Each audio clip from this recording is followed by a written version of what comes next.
Hi, I'm Dave Young from Cryptovest.com. It's conference week in Kiev. We have the next blockchain conference tomorrow. And great pleasure, we have Bobby Lee from the Bitcoin Foundation just in town, who's been generous enough to give us his time. Hi, Bobby. Welcome to Kiev. Hi, Dave. Thanks for having me. We're really looking forward to your slot tomorrow on the conference. Maybe you'd like to give our viewers a little background on who you are and what your professional background is. Sure. So I'm a Chinese American, and in this crypto space, I guess I'm known for being a co-founder and CEO of BTC China and subsequently BTCC. So I started in the Bitcoin, I guess started hearing about Bitcoin, doing some mining in early 2011, and then went on to co-found BTC China in 2013. So it's been a long journey. Wow, I can bet. And obviously you have a great expertise in Chinese matters, on Bitcoin and on exchanges. Now, we've had quite a tumultuous week with the situation in Korea, with exchanges, with the ongoing situation with Opbit. Now, what's your views on that? I mean, how do you see the situation? Is it unfair? Is the audit clean? What are the stresses like involved in running a major exchange with the authorities breathing down your neck? In Korea? Yeah. Okay. So I don't actually know the details, but I can tell you that we ran, BTC China, the very first, the oldest exchange in China, and for a while I was also the world's longest running. And I can tell you that it's not easy. Running an exchange is challenging from a regulatory perspective, because practically, no exchanges are properly and fully regulated, because countries' regulation are still way behind. The laws for regulating Bitcoin exchanges have not been created yet. So everyone is doing it for the first time in every region, every country. So there's lots of ups and downs, and that's just the course of business for our industry. And do you think the exchanges wield too much power? If we take a classic situation, let's take the launching of Bitcoin Cash on Coinbase, a complete fiasco. Maybe some insider trading, peaking of prices. It shows what's wrong with the industry. Do you think the exchanges need to be brought more in line with common practice? This is a difficult question. I recall I didn't have such a negative impression in terms of Coinbase when they started trading Bitcoin Cash.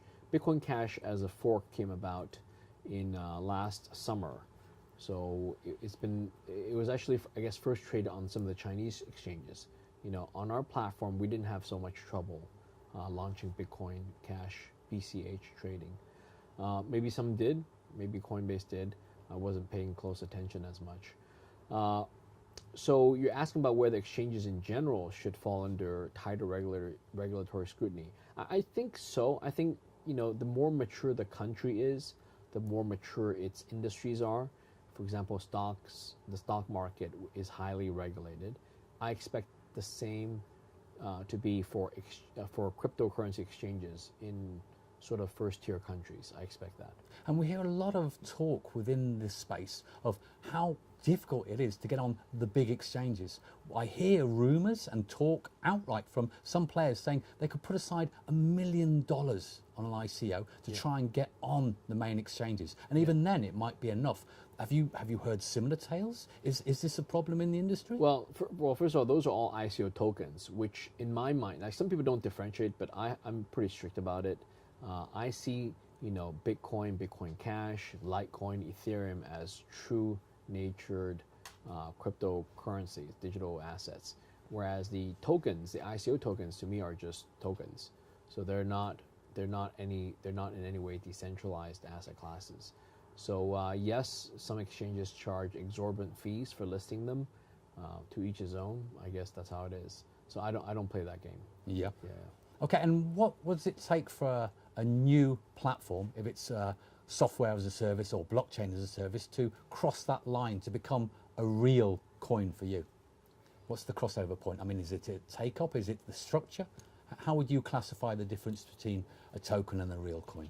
Well, a token is centralized. So anything that's centralized, anything that's issued by a company for fundraising purposes, for to raise a lot of money to fund the development.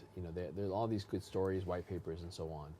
But there's also the controversy between utility tokens versus equity tokens. And the reason all these tokens have gone utility token is not because utility token is a better model. but it's a more doable model given the regulatory sort of weight needed for equity, selling equity. So I think it's going to take a few more years for the whole industry to sort itself out. Do you think the shadow of SEC then and the CFTC, everyone's kind of running scared, classifying themselves as utility, is having a strange influence on the market? Oh, absolutely, absolutely. Is it a bad thing? Well, the strange influence, let me address that first, is that people are avoiding U.S. person, in terms of selling to U.S. people, or when they sell to U.S. people, it's very structured. It's no longer, just come and buy it or invest. So they always, go through the utility token method, and law firms, are making bazillion dollars all around the world, assisting this process. So I think this whole thing needs to mature in the next few years. The other weirdness is, I guess, the people, what countries investors are allowed to come from, and also where they domicile the company or the foundation. So a lot of unnatural stuff because of the strict regulatory policies of the United States. Yeah. And I by the way, I don't disagree with the United States policy. I think the U.S. has strict policies for a good reason. It's just that people are trying to take the shortcut and avoiding the U.S. market. Okay. Now we see a lot of exchanges having, when they're hacked, when there's certain things going on, having an extreme reaction on the price on the market, on Bitcoin, on the rest of the market. It's quite unusual. It shows the power they yield. Now, do you think there's a point where the centralized exchange will have had its day? That the decentralized exchange may come forward, may take over, may solve these problems? And the little question to tag on the end is, just as an example of how you think of exchanges, past your own exchange, any other major exchange, would you leave your assets in their wallet long term? Yeah, I'll talk about that later. Okay. So centralized versus decentralized exchanges. So what people don't, when people talk about decentralized exchanges, I haven't seen one work successfully, especially so when you look at how the exchange model works. So for my experience is we operated what we call a fiat crypto exchange. So we allow people to trade Bitcoin with renminbi, the Chinese currency. So this is the most traditional exchange. That's how MTGOX started, fiat crypto. The so-called many exchanges these days are just crypto. So in that sense, the point I want to make is that for a fiat crypto exchange, which fundamentally has need and has a role in society, I don't think that can ever be decentralized. Right? So let me repeat again. For exchanges that deal with real money, which case the exchange will be local to every single market, every single currency pair, those exchanges can never be decentralized. Those will always be centralized entities. Today they're run by companies. I can imagine in the future some of them could be run by the state or run by the banking industry, banking sector, or even the central bank themselves. So that's probably the direction they're going to go. For pure crypto exchanges, that's where it's possible to potentially have a decentralized exchange. But I haven't, I don't see one on the horizon that's going to work out well yet. And when we talk about the difference between fiat crypto, then we also, obviously we go to the crossover currencies, to the Tether, to the true USD. Can I ask you, do you have any problems with the setup and the transparency of Tether? Absolutely. I think it's a huge concern. It's been a huge concern for me. That's why, when I ran BTCC, we didn't touch Tether. It reminds me of what some of us remember called Liberty Dollar. Liberty Dollar was running for many years as a centralized sort of digital currency. At the time, it wasn't using blockchain technology, but eventually it was shut down. It was shut down. I forgot what year it was shut down. Just 5-6 years ago, and then kapoof. Right. So the real question, and there's been expose articles about this, is how is the Bitfinex team managing, the USDT, and no one's asked me to go look at their books, but if they do ask, I will take a close look. Wow. And if the wheels did fall off that wagon, is that something big enough to derail Bitcoin? Do you think? It'll put a hamper. It'll put a dent into the whole industry for quite a while, just like how the MTGOX exchange collapse did. I don't have good things to say about it in terms of there's no good news, and there's no happy ending in that case. So people have to beware. So back to your earlier question, do I leave my assets on exchanges? I don't.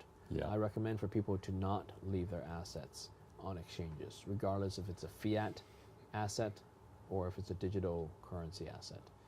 Definitely wise you words. use exchange just to go in or to go out, and that's it. Don't. The whole idea is to not have counterparty risk, and with Bitcoin digital currency technologies, there's just so much risk. I don't recommend leaving any fiat assets or any crypto assets on exchanges. I would agree. Moving on to China, do you see any change in the Chinese situation? What do you see coming in the short term? Is trading coming back? Has it ever really gone away? Well, trading on official sort of platform exchanges has gone away. There might be a few sort of working in the underground that some people are aware of, most people are not aware of. So it's interesting. China has never officially banned Bitcoin. It's always expressed that Bitcoin is just a digital asset people can have the freedom to own. What they have done is made it difficult for companies to operate legitimately, providing these services. So many Bitcoin companies now don't operate in China for that reason. As a member of the Bitcoin Foundation, obviously I know where your loyalties lie. You're a keen supporter. It's good to see. But what do you think of the thriving ICO situation? Now, obviously, I caught your take on tokens, but what do you feel about the new ICOs coming through, the blockchain as services, the new contenders, the ones that want to become the new Ethereum, the new Bitcoin, the new Bitcoin Cash? It's very challenging. I think I've been in this industry long enough to have a strong view on this. I see true digital assets like Bitcoin, Bitcoin Cash, Litecoin, Ethereum as different, very different in nature than ICO tokens. I think the whole ICO token was born, a year or two ago, and it's born out of greed. Whereas, and I say that in a sort of, it's a bad thing, right? But it's also human nature, so it is what it is. You can't, I can't stop it, but I think a lot of people now and a lot of people down the road could lose a lot of money because anything that's born out of greed it could be tough. Whereas I'm a strong supporter of Bitcoin. Some people say that's a Bitcoin maximalist. And to me, Bitcoin was not born out of greed. To me, Bitcoin was born out of the need for freedom, this sort of libertarian perspective, that people really should have a way to own their own money without third party, without government snooping, without someone else telling me how to do and what to do with my money and what I can and cannot do with my money. So the money in my bank today is actually mine only if I behave, only if I do certain things, if I don't do other things. So it's not really mine in the grand scheme of things. So that's why I like Bitcoin. That's why I like crypto assets, is that when I have the private key, then it's my role and responsibility only to secure it and not let anyone else have access to it. And if I succeed at that, then the money's mine with no regards to the governments or to the companies, corporations, or even whoever else. So to me, that's the real innovation and revolution of blockchain. These days, all the blockchain services, all the blockchain, everyone trying to do everything with blockchain, all the different blockchain business models. I'm not a big fan, to be honest with you. Yeah, I think many of those are flawed, but I can go into those at length. Yeah. We're going to be talking a lot tomorrow about ICOs and Bitcoin and how it all fits in together. One of our panel members tomorrow, Pavel Kravchenko, last year actually said that he thought ICOs were a Ponzi scheme. And he believed that within his breakup of how he saw a lot of the ICOs going, that for 1 to 5% of their budgets, they could actually get most crypto exchanges to manipulate the price upwards at any given time, so the whales could kind of cash out. Have you heard of this practice? Do you think it's possible? Do you think it goes on within the ICO and the crypto exchange world? I don't study ICOs very much. I don't study the trading patterns. I don't own any. I don't trade any. So it's hard to say. But I do agree with you that given how young the industry is, there is still manipulation. There is still cornering of the market. There is still pumps and so on and so forth. And by the way, this is no different than any other asset class. Whether it's gold, there's if you talk to gold traders, a lot of that's been happening.